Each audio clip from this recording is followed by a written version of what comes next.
How to switch gears and improve your skills. Let's get into this.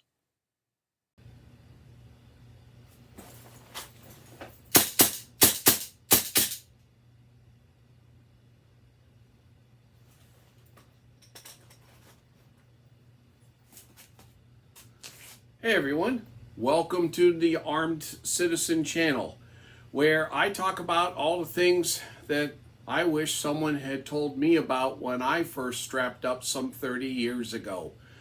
Please like, share, subscribe, and I always appreciate your comments, the good ones and the bad ones. Each of them helps me deliver better content to you. So please let me know where I might have gone wrong, how I can do better, and what you might like to see on this channel. Let's get on to it. All right, we are biological machines. And I'm going to use a car analogy for this. When it comes to our skills and what we can do, we have three basic parts.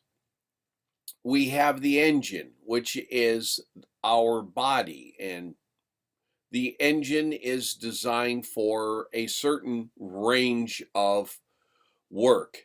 If you ever have a tachometer on your car, that's how fast the engine itself is turning, and there's a range that it idles. There is a range when it's most efficient in fuel and power, and then there is, all the way up the scale, running like your hair's on fire, not that I have any. And then there is the red line, where if you get close to that or go over it, um, you risk blowing up the engine. So the best thing to do is to keep the engine running at the appropriate range where it is its most efficient. So that's the engine. The next part is the wheels. The wheels is how we actually get things done. Are we stopped? Are we doing 1 mile an hour? Are we doing 100 miles an hour? That's our actual performance. We can go from a beginner or a novice all the way up to Jerry Miculek. There is a wide variety that we all go. We're all the same basic engines. Some are built a little different than others. Some can be modified to operate in different ranges, but they're all that basic thing. And we are all capable, if we want to spend the time and the resources, to become probably almost as good as Jerry Miculek. He's been doing that for decades.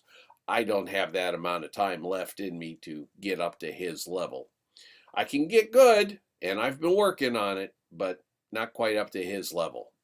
So, how do we transfer that energy from the engine to the wheels of our performance? Well, in the middle, in the car, we have what's called a transmission. And the transmission is a gearbox. The engine is constantly providing a spinning shaft input, and then depending upon if it's a manual transmission or an automatic transmission, other gears are put in place with different ratios uh, to go out the shaft to the wheels where our performance is. Now, if you've ever seen a manual transmission, I'm old. I was driving a manual transmission at 3 years old, by the way, a 3 on the tree. I sat in my mom's lap and shifted the gears for her. You'll understand that the first gear gets you moving up to about 10 or 15 miles an hour. And you can go faster than that, but you run the risk of over revving your engine and causing damage to it. So once you get up to the upper range of that first gear, then you shift into second. And the automatic transmission does exactly the same thing. It just does it without your manual input. So what I'm trying to say here is the skills that you are taught when you first start shooting, they're only going to take you so far. I've seen people, they've never handled a gun. The people around them have never handled a gun. So, I see them gripping it loosely, and they bring the other one in up underneath like this, and they do a teacup, or they shoot like this with their elbows way out, and the gun is right in front of their face instead of fully extended. And that gets them to deliver rounds to the target, maybe not accurately, but, at least in the correct general direction. And then they get to, there's only so fast you can do that though, right?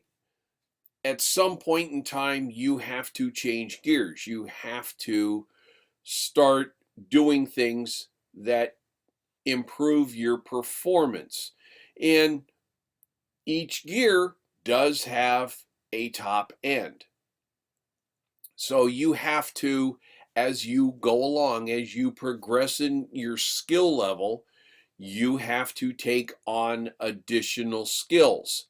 Now, there's two ways of doing this. One, the relatively easy way is to go take a class, right?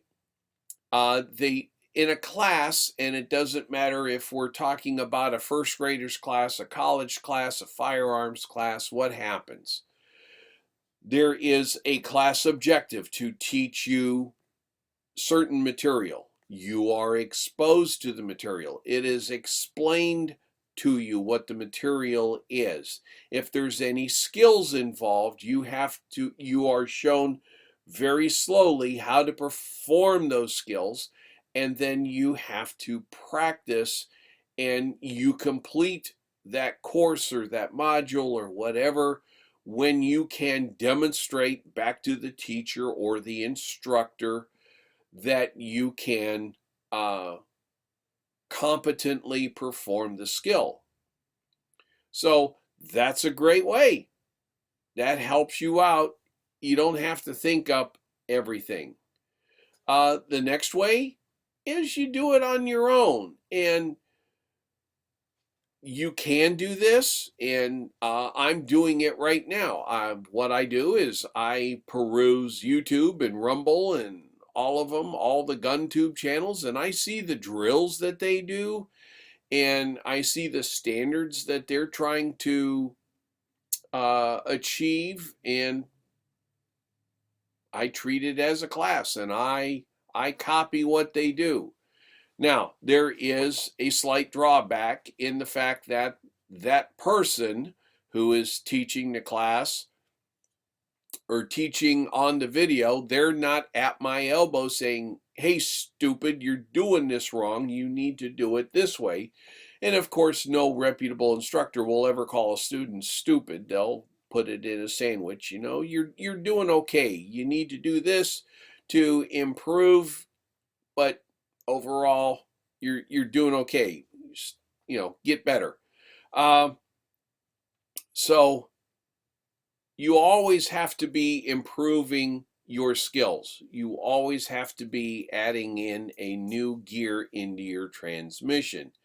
Now, that does not preclude that you don't practice the lower skills. There are some, like a competent shooter would never do teacup, unless, never do teacup. I can't think of anything when you would have to as a knowledgeable shooter, but there might be a reason. I don't know. But you do need to practice those fundamentals. Keep doing all the gears.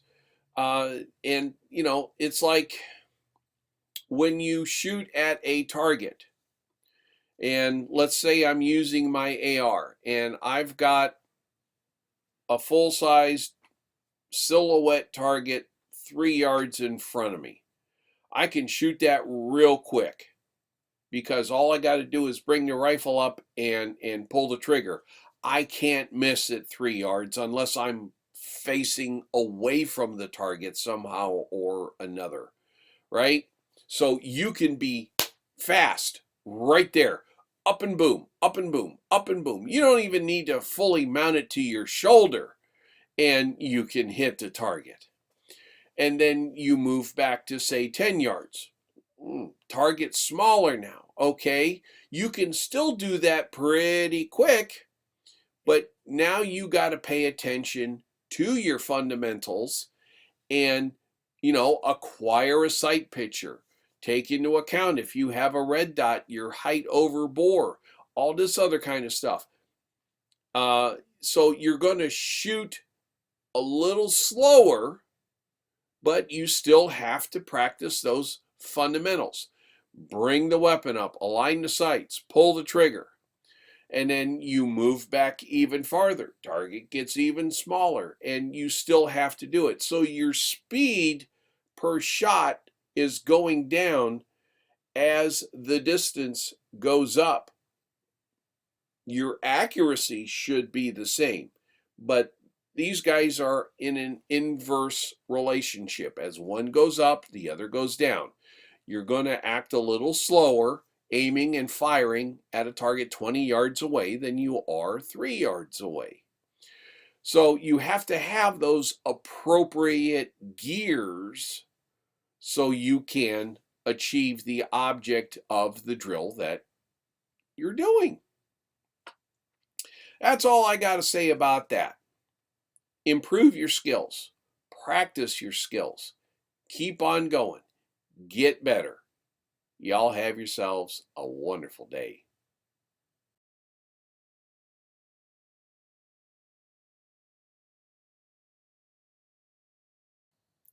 Thank you for watching the entire video. If what I discussed here was valuable to you, I ask that you like, share, and subscribe, and maybe drop a few coins in my tip jar to keep me in ammo. Thank you.